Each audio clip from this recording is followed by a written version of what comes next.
Once a kid crosses the threshold of the courthouse in juvenile court, they're less likely to graduate high school. And they are more likely to commit more crimes in the future. Meet Jimmy Hung. He's the leader of the juvenile division at the King County Prosecuting Attorney's Office. And this is Q&A, the show where we look for answers to some of the biggest questions in our region. I get a case, I read the police report, I think a young person committed a crime, and my job is to prove that crime. How is justice carried out in a typical case? All our resources are geared towards establishing what happened. Then we have some process of accountability, and that might include incarceration or fines. And then we believe that brings justice to victims. What happens to crime victims during this process? I can confidently say that many times victims, they aren't made whole.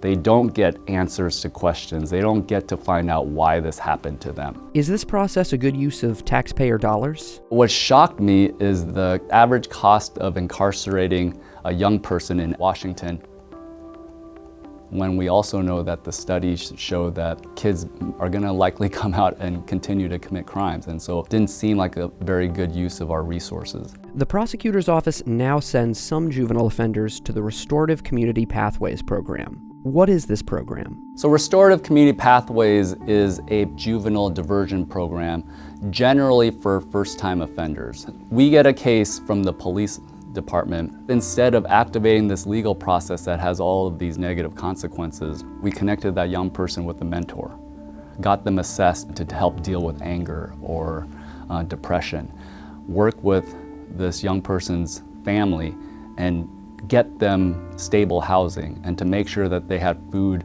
on the table. Is RCP more lenient than the traditional legal system response? What I want people to clearly understand is that the reason why we would choose to send these cases to RCP isn't because it's a lesser response or we don't think these are serious cases. It's precisely because we think these are serious cases that need a serious response. Harm was caused, how do we repair it? All the focus is on figuring out how do you repair it. And the accountability comes from the person who caused harm trying to help repair the harm. And then the victim feeling some sense that their harm has been repaired. What happens to crime victims during this process? The groundbreaking piece that is often lost when we talk about restorative community pathways is the amount of resources and support that go to people who have been harmed by crime. It provides equal support and equal resources to people who have suffered harm. Can you give an example of a crime that might be sent to RCP? Very typical example that I'll give, the crime of robbery. You might have a young person who's walking home from school and then another group of peer-aged kids see him and decide they want to mess with him. And they go over and they push him to the ground and take his backpack.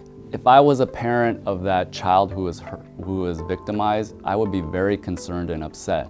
We could file that into juvenile court and treat it as a robbery, but I think about, what if the kids who took the backpack of the other kid were made to apologize, got punished appropriately in their home, and then were made to sit down and talk about how their actions harmed another young person in their community.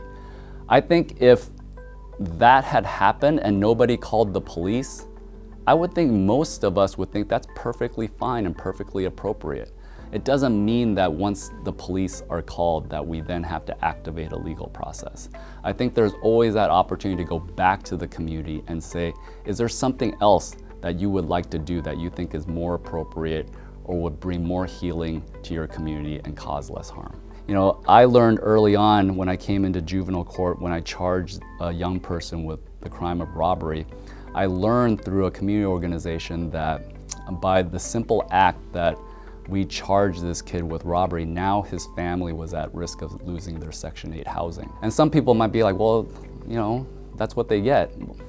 I guess you can think about it that way, but I try and think about it from a public safety perspective. If I care about public safety, is that family and that young person's siblings becoming homeless and losing housing, is that going to keep our community safer? Do programs like RCP make us safer?